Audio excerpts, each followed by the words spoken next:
오늘 우리 함께 살펴볼 하나님의 말씀은 베드로후서 2장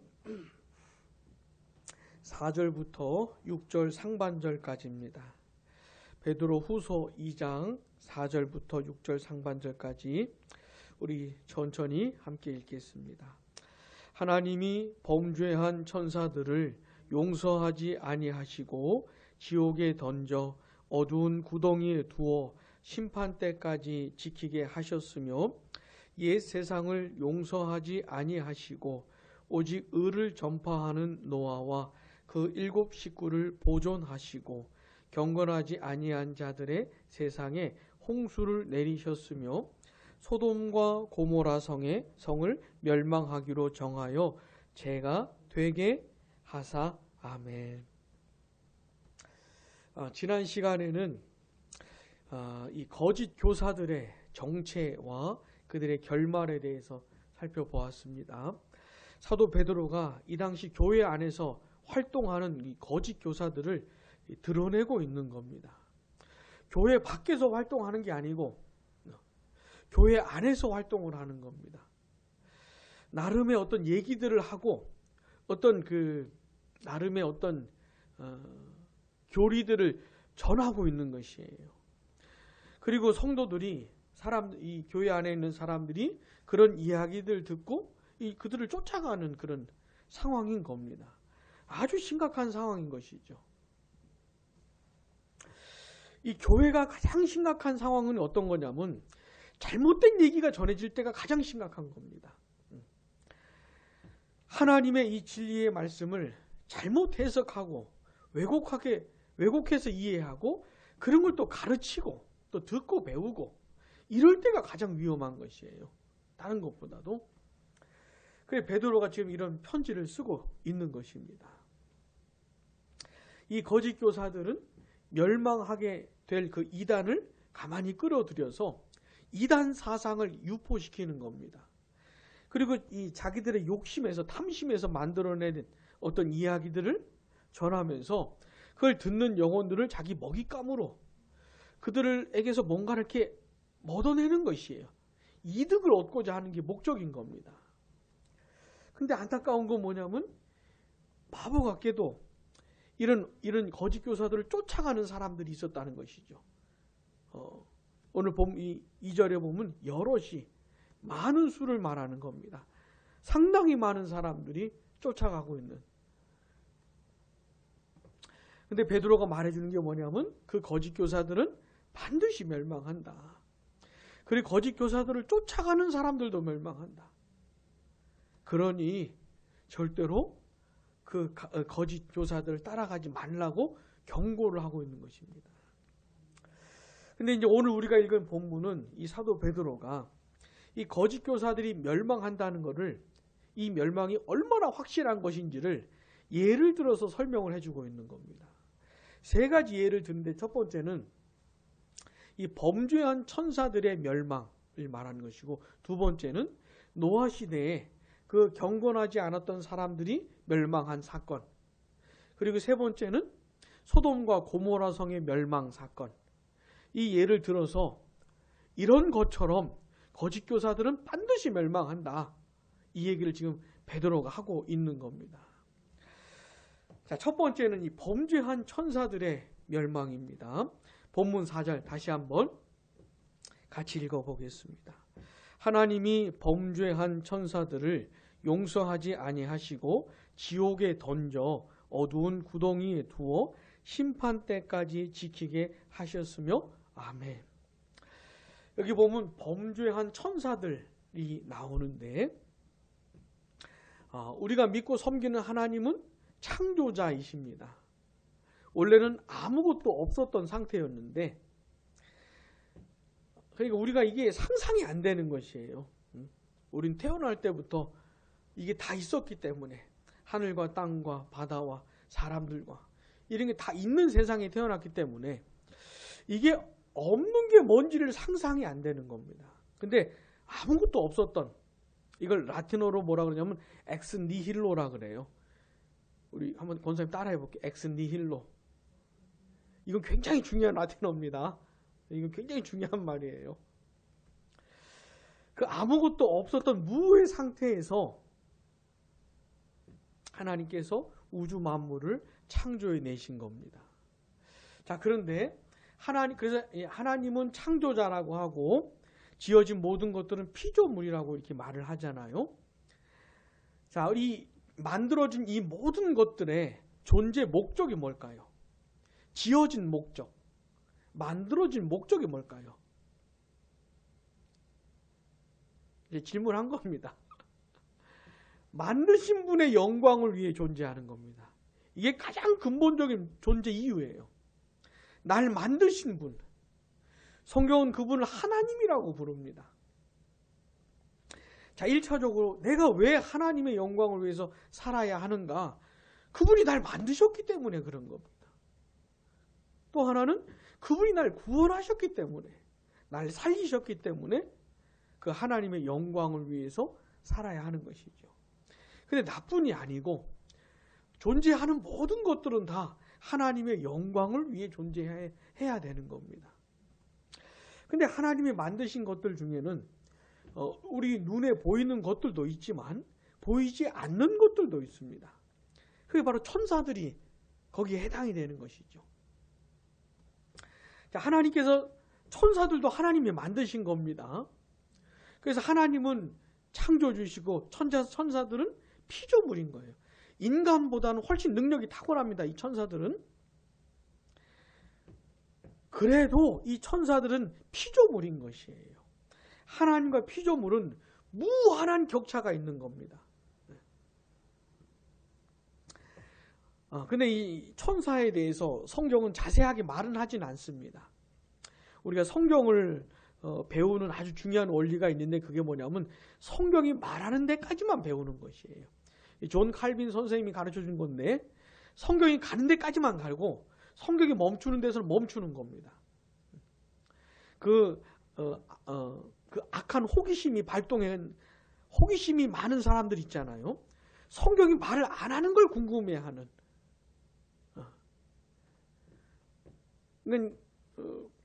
그게 무슨 신앙이 좋은 게 아니고 아주 어리석은 겁니다. 우리가 어떻게 하나님을 다 이해하겠어요? 하나님의 계시를 어떻게 다 이해하겠어요? 성경이 가르쳐주는 데까지만 배우는 겁니다. 자, 성경이 가는 데까지만 가고 성경이 멈추는 데까지 멈추는 겁니다. 거기에 만족을 하는 것이죠. 근데 예를 들어 이 천사 같은 경우는 그렇게 자세하게 말을 안 해줘요. 그러면 그냥 거기까지만 알면 되는 겁니다. 근데 꼭 너무 파는 사람들이 있어요. 이 바보 같은 짓을 하는 겁니다. 그런 질문에 대답해줄 인간도 없고 뭘 알아야 대답을 하지요. 성경이 말을 안 하는데 어떻게 알겠습니까? 그런 걸 알 수 있는 인간도 없을 뿐만 아니라 설명해 줄 수 있는 인간도 없어요. 성경이 말하지 않는 것에 대해서 궁금해하는 것은 위험한 것입니다. 자, 근데 이제 천사들에 대해서도 그러나 이제 가르쳐 주는 것까지는 배워야 하는 것이에요. 자, 하나님께서 천사들을 만드셨는데 처음에는 선하게 만드신 겁니다. 우리 권사님 창세기 1장 보시면 하나님이 지으신 모든 것을 보셨을 때 하나님 보시기에 어땠다 그랬습니까? 심히 좋았다 그랬잖아요. 너무너무 좋았다 그랬잖아요. 그러니까 하나님이 만드신 천사들도 하나님 보시기에 너무너무 좋았던 겁니다. 근데 이제 그 천사들 중에 일단의 무리가 죄를 지은 거예요. 죄를 하나님께. 자, 우리 유다서 한번 보겠습니다. 유다서 6절. 천사들이 무슨 죄를 지었는가? 유다서 6절. 신약성경 396조 우리 같이 읽어보겠습니다.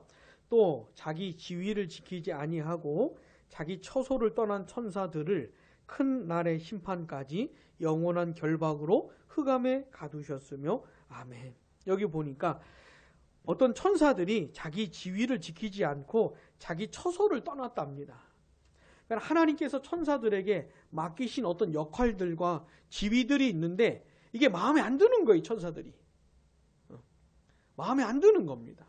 불만을 가진 것이죠. 그래서 이걸 떠나버린 거예요. 이걸 버린 겁니다. 하나님 앞에서 굉장히 교만한 짓을 한 것이죠. 하나님이 주신 것에 만족하고 감사해야 되는데 그래 안 하고 불만을 품고 이걸 버린 겁니다. 굉장히 큰 반역을 저지르는 것이에요. 감히 하나님의 권위에 도전을 한 겁니다. 이 천사들이. 이 죄를 말하는 겁니다. 베드로 후서 2장에 나오는 이 범죄한 천사들이라고 하는 건 바로 이 얘기를 하는 것이에요. 그렇게 죄를 지은 천사들을 하나님이 어떻게 해요? 용서하지 않았다는 겁니다. 그리고 지옥에 던져 어두운 구덩이에 두어 심판 때까지 지키게 하셨으며 우리 예수님이 다시 오실 때 제일 먼저 지옥에 들어갈 놈이 이 악한 천사들입니다. 이 범죄한 천사들이 제일 먼저 지옥에 떨어질 것이에요. 마귀를 비롯해서. 자, 이 범죄한 천사들은 용서를 못 받습니다. 우리 예수님 다시 오시는 날 영원한 멸망에 처해질 거예요. 그때까지 이 멸망을 예비하고 있는 겁니다. 멸망당할 존재로 있는 것이에요. 예를 들어서 우리 사람은 죄를 지어도 용서받을 길이 있잖아요. 우리가 아무리 죄를 많이 지어도 끔찍한 죄를 지어도 용서받을 길이 있지 않습니까? 어떻게 용서받아요? 십자가에 못 박혀 죽으신 그리스도 예수를 통해서 나 대신 죽으신 주님을 통해서 용서받을 수 있는 길이 있잖아요. 근데 이 천사들은 용서받을 길이 없습니다. 이 범죄한 천사들은 영원한 멸망이 예비되었을 뿐만 아니라 그 과정에서 이게 변하지를 않아요. 계속 그런 상태로 있다가 우리 주님 오실 때 멸망하는 겁니다. 지옥에 가는 것이죠. 자, 이런 것처럼 이렇게 영원히 멸망당할 이 범죄한 천사들처럼 그 거짓 교사들은 반드시 멸망할 것이다 라고 지금 베드로가 말을 해주고 있는 겁니다. 자, 두 번째는요, 그 노아 시대에 그 경건하지 않았던 그 사람들의 멸망을 얘기하는 겁니다. 본문 5절 같이요. 옛 세상을 용서하지 아니하시고 오직 의를 전파하는 노아와 그 7 식구를 보존하시고 경건하지 아니한 자들의 세상에 홍수를 내리셨으며. 아멘. 옛 세상이라는 게 뭐냐면 그 노아 시대에 멸망한 그 세상 있잖아요. 처음 세상. 우리는 지금 그 세상을 못 봤어요. 그 세상이 아닙니다. 이 홍수로 멸망을 한번 당한 세상이에요. 그걸 말하는 겁니다. 옛 세상을 용서하지 아니하시고 오직 의를 전파하는 노아와 그 7 식구를 보존하시고 어떤 사람들요? 경건하지 아니한 자들의 세상에 홍수를 내리신 이 사건. 자, 권사님, 이 사건이 성경 어디 나옵니까? 창세기 몇 장에 나옵니까? 자, 6장을 한번 봐보셔요. 창세기 6장. 창세기 6장에 보시면은 이 노아 시대가 얼마나 끔찍했는지를 말해줍니다. 창세기 6장 5절부터 5절 같이요. 여호와께서 사람의 죄악이 세상에 가득함과 그의 마음으로 생각하는 모든 계획이 항상 악할 뿐임을 보시고. 아멘.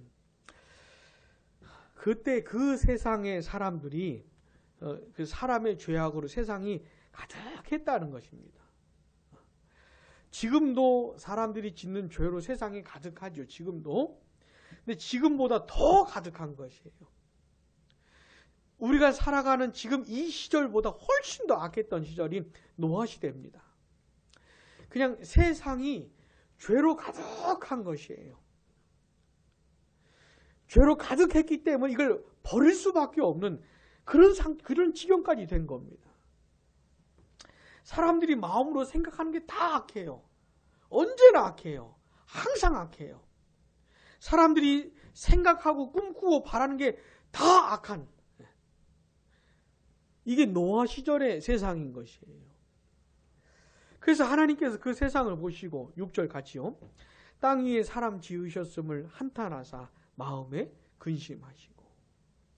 하나님께서 세상을 처음 만드셨을 때는 너무너무 좋아하셨는데 시간이 흘러가다 보니까 이 노아 시대에 와서는 어떻게 해요? 사람 지으신 것을 한탄하실 정도로 마음에 근심하실 정도로 이렇게 돼버린 겁니다. 그래서 하나님께서 결정을 내리셔요. 7절 보시면 이르시되 내가 창조한 사람을 내가 지면에서 쓸어버리되 사람으로부터 가축과 기는 것과 공중의 새까지 그리하리니 같이요 이는 내가 그것들을 지었음을 한탄함이니라 하시니라. 아멘. 그래서 그 세상을 심판하시기로 쓸어버리시기로 결정을 하신 겁니다. 선언을 하고 계신 거예요. 심판 선언을. 그리고 나서 그 세상을 홍수로 물로 심판을 하신 겁니다. 자, 근데 보세요. 이렇게 심판하겠다고 말씀하신 다음에 그 다음 홍수로 심판을 하시지 않았습니까? 자, 요 기간이 얼마나 됐을까요? 쓸어버리겠다고 말씀하신 다음에 금방 심판하신 게 아니고 곧바로 심판하신 게 아니고 일정 기간이 있었어요. 일정 기간이 지난 다음에 홍수로 심판을 하신 겁니다. 자, 권사님 몇 년이었을까 이게? 자, 6장 3절 보시면 여호와께서 이르시되 나의 영이 영원히 사람과 함께하지 아니하리니 이는 그들의 육체가 육신이 됨이라. 그 다음 같이요. 그러나 그들의 날은 120년이 되리라 하시니라. 아멘. 이 그들의 날이 어떤 날이냐면 심판 때까지의 날을 말하는 겁니다. 하나님이 온 세상을 바라보니까 너무너무 마음이 아프신 거예요. 사람들이 생각하는 게 다 악하고 세상도 그 죄로 가득한 지금 당장 심판해 버리셔도 전혀 이상하지 않은 그렇게까지 더러워진 세상이었어요. 그럼 쓸어버리겠다고 말씀하시면 그다음 바로 하시면 될 텐데 120년의 기간을 두신 겁니다. 120년의 기간을. 이 120년 동안 하나님이 뭘 하신 거냐면 기다리신 거예요. 비록 이 사람들이 경건하게 살지 않았던 사람들이지만 회개하고 하나님께 돌아오기를 기다리신 겁니다. 하나님이. 몇 년을요? 120년을. 진짜 우리 하나님은 오래 기다리시는 분이시죠. 우리처럼 막 화냈다 막 이런 게 아니고 너무너무 한탄스럽고 근심스러운 상황이었지만은 120년을 자그마치 기다려주시고 그리고 노아를 통해서는 의를 전파하게 하신 거예요. 의를. 뭐가 하나님 앞에서 바른 것인지 하나님이 기뻐하시는 삶이 뭔지 하나님의 원하시는 뜻이 뭔지를 노아로 하여금 전하게 했던 겁니다. 그러면서 돌아오기를 그 메시지를 듣고 돌아오기를 기다리신 거예요. 하나님께서. 근데 한 놈도 돌아오지 않은 겁니다. 홍수가 시작되고 그 세상이 멸망당할 때까지 한 놈도 돌아오질 않은 거예요. 하나님께. 그래서 이 세상이 심판을 받은 겁니다. 처음 세상이.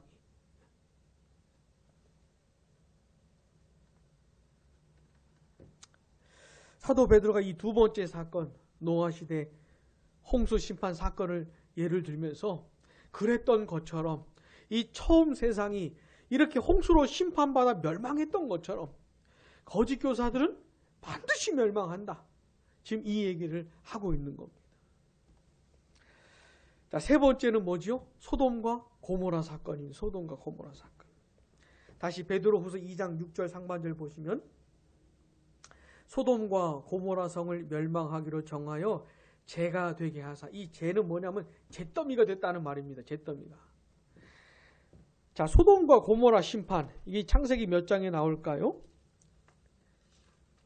18장에 나오는데 19장에 나오는데 13장부터 한번 보겠습니다. 창세기 13장.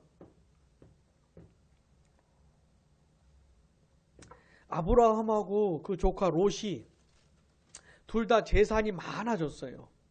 너무 많아져가지고 둘이 같이 살 수가 없었습니다. 그래서 아브라함이 롯한테 뭐라 그러냐면 네가 먼저 떠나라. 네가 원하는 곳을 먼저 떠나라고 하고 하는데 그때 이 롯이 소돔을 택합니다. 그때 롯이. 자, 13장 9절 한번 보세요. 내 앞에 온 땅이 있지 아니하냐 나를 떠나가라. 아브라함이 롯에게 하는 말입니다. 지금 내가 좌하면 나는 우하고 내가 우하면 나는 좌하리라. 이에 롯이 눈을 들어 요단 지역을 바라본즉 소알까지 온 땅에 뭐가 넉넉해요? 물이 넉넉하니 좋은 굉장히 좋아 보이는 땅이라는 겁니다. 그 다음 같이요. 시작. 여호와께서 소돔과 고모라를 멸하시기 전이었으므로 여호와의 동산 같고 애굽 땅과 같았더라. 아멘. 이 소돔과 고모라가 있었던 그 땅이 얼마나 좋아 보였는지 여호와의 동산, 에덴 동산 같았다는 거예요. 에덴 동산이 물이 많았거든요. 그리고 애굽 땅과 같았다. 애굽 땅도 굉장히 좋은 땅입니다. 롯이 딱 보니까 너무너무 눈에 보기에 좋은 거예요. 그 땅이. 그 11절 보세요. 그러므로 롯이 요단 온 지역을 택하고 동으로 옮기니 그들이 서로 떠난지라. 아브라함은 가나안 땅에 거주하였고 그 다음 같이요. 롯은 그 지역의 도시들에 머무르며 그 장막을 옮겨 소돔까지 이르렀더라. 아멘. 결국 롯이 어디에 갔어요? 소돔에 간 겁니다. 근데 소돔은 겉만 멀쩡한 것이에요. 겉으로 볼 때만 굉장히 좋아 보인 겁니다. 그러나 13절 같이요. 소돔 사람은 여호와 앞에 악하며 큰 죄인이었더라. 그러나 소돔 사람들은 하나님 앞에서 아주 부패한 죄인이었던 거예요.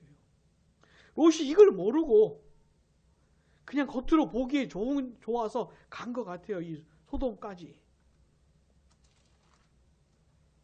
자, 18장 한번 와보세요. 18장. 하나님께서 이제 아브라함에게 나타나셔서 말씀을 하시는 중에 18장 20절 같이요. 여호와께서 또 이르시되 소돔과 고모라에 대한 부르짖음이 크고 그 죄악의 힘이 무거우니. 21절 같이요. 내가 이제 내려가서 그 모든 행한 것이 과연 내게 들린 부르짖음과 같은지 그렇지 않은지 내가 보고 알려하노라. 소돔과 고모라의 죄가 너무 많아가지고 그것에 대한 부르짖음이 너무 크다는 겁니다. 그래서 이제 하나님께서 이 소돔과 고모라를 심판하려고 하시는 거예요. 심판하려고.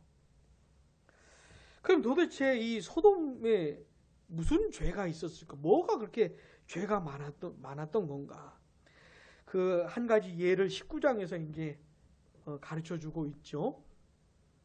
창세기 19장에 보면 두 천사가 이 소돔성을 방문했습니다. 그때 이제 롯이 이 두 천사를 자기 집으로 초대를 해요. 그래가지고 이제 두 천사가 롯의 집에서 함께 먹고 마시고 쉬려고 하는데 이 동네 사람들이 다 찾아온 겁니다.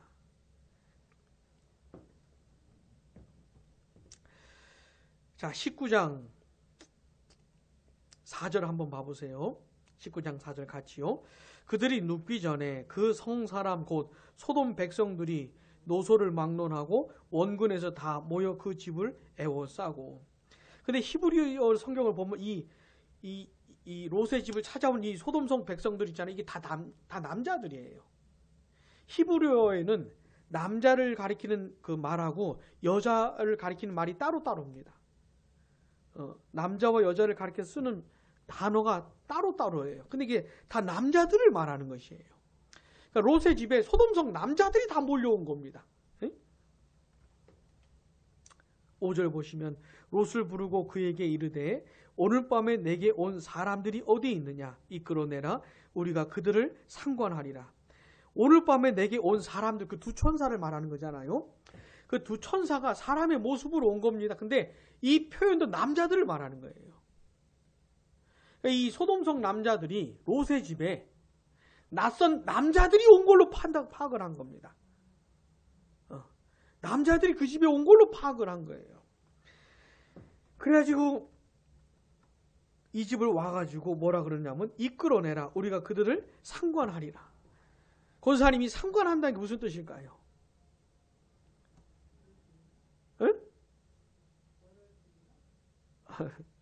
성적인 관계를 갖겠다는 말입니다.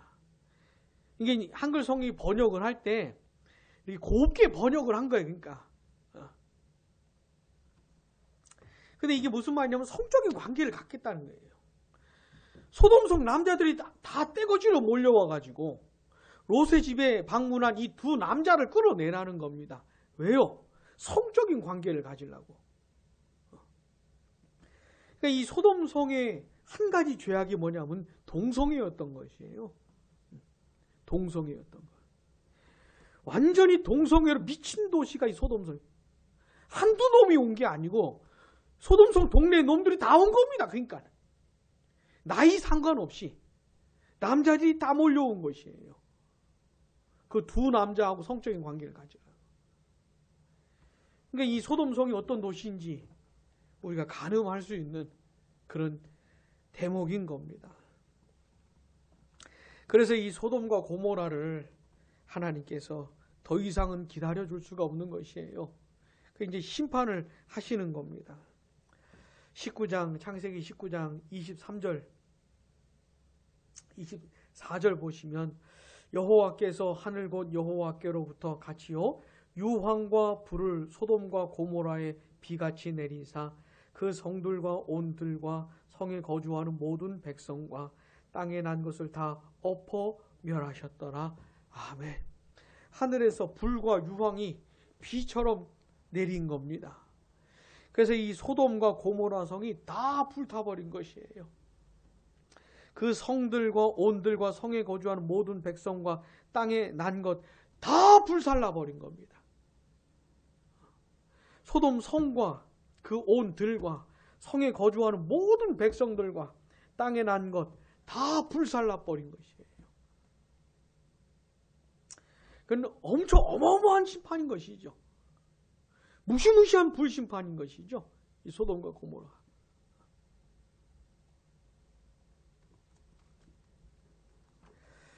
자, 사도 베드로가 이 세 번째 소돔과 고모라성 심판 사례를 들면서 이렇게 거짓 교사들은 반드시 멸망할 것이다 라고 말을 하고 있는 겁니다. 그 범죄한 천사들이 멸망한 것처럼 노아 시대의 홍수 심판으로 멸망한 사람들처럼 소돔과 고모라 이 멸망당한 백성들처럼 거짓 교사는 어떻게 해요? 반드시 멸망하고 그 거짓 교사들을 따르는 사람들도 반드시 멸망한다 라고 지금 굉장히 강력하게 베드로가 경고를 하고 있는 겁니다. 자, 교회를 공격하는 가장 무시무시한 공격이 뭐냐면 이 거짓 가르침이에요. 잘못된 가르침. 하나님의 진리의 말씀을 왜곡한 사람들, 잘못 이해한 사람들이 가르치는 이런 일들이 가장 위험한 겁니다. 그리고 그 거짓 교사들을 쫓아가는 사람들이 생기는 일, 이게 가장 염려스러운 것이에요. 근데 사도 베드로가 이 편지를 썼던 이 당시에 실제로 이런 사람들이 있었던 거예요. 예를 들어 막 우리 예수님의 재림 없을 테니까 그냥 편하게 살아도 된다. 네 정욕대로 살아도 된다. 이런 식으로 말하는 사람들이 있었던 거예요. 그리고 그 거짓된 가르침을 쫓아갔던 사람들도 있었던 것이고. 그래서 사도 베드로가 이렇게 강하게 말을 하고 있는 겁니다. 자, 우리는 이 양무리 교회를 함께 섬기게 되었고 또 앞으로도 세워 나가야 될 텐데 가장 중요한 게 뭐냐면 우리 양무리 교회에서 참된 진리의 말씀이 전해지는 게 가장 중요합니다. 참된 교회의 표지 중에 하나가 뭐냐면 하나님 말씀의 바른 선포예요. 이 하나님의 말씀을 바르게 선포하지 않으면 그건 교회가 아닌 겁니다. 거짓 교회가 되는 것이에요. 이게 가장 중요한 그 표지입니다. 그래서 우리 양무리 교회 이 강단에서는 이 하나님의 말씀이 바르게 선포되는 일이 그렇게 중요한 것이에요. 우리 사랑하는 성도들이 바르게 선포되는 말씀을 들을 수 있어야 되는 겁니다. 그것이 교회가 교회다워지는 길이고 교회가 사는 길인 것이에요. 이 부분을 위해서 정말 기도를 많이 해주셔야 됩니다. 우리 양무리 교회 목회자가 누구예요? 저기 때문에 저를 위해서 기도를 많이 해주셔야 돼요. 하나님의 말씀을 바르게 이해할 수 있도록. 이게 굉장히 중요한 겁니다. 바르게 이해하고 바르게 선포하고 바르게 가르칠 수 있도록 우리 사랑하는 성도들이 바르게 전해지는 말씀을 들을 수 있도록, 또한 성령의 역사로 말미암아 그 하나님의 바르게 선포되는 하나님의 말씀이 우리 성도들에게 큰 유익이 될 수 있도록 정말 기도를 많이 해주셔야 됩니다. 그래서 결과적으로 우리 사랑하는 성도들이 분별력이 생겨야 돼요. 분별력을 가지고 있어야 됩니다. 왜냐하면 우리가 살아가는 이 시절은 이단과 사이비가 많을 뿐만 아니라 그냥 딱지가 붙은 사람들 있잖아. 이단, 사이비 이런 딱지가 붙은 사람들, 그런 사람들 말고도 그냥 이렇게 보통 교회, 정통 교회라고 하는 소위 이런 교회 안에서도 하나님의 말씀이 잘못 전해지는 일들이 얼마나 많은지 몰라요. 성경의 진리와 어긋나는 얘기들이 얼마나 많이 말해지고 들려지는지 몰라요. 그런 시절을 우리가 살고 있는 겁니다. 그런 시절을. 그래서 진짜 분별력이라는 게 중요한 시절이 돼버렸어요. 분별력이. 우리 사랑하는 양무리교회 성도들의 분별력이 생겨야 됩니다. 진리에 대한 분별력. 누가 무슨 말을 하고 뭔 얘기를 하면 이게 옳은 것인지 틀린 것인지를 분별할 수가 있어야 돼요. 이런 얘기하면 이렇게 이쪽으로 쏠리고, 저런 얘기하면 저쪽으로 쏠리고, 이게 맞나 저게 맞나.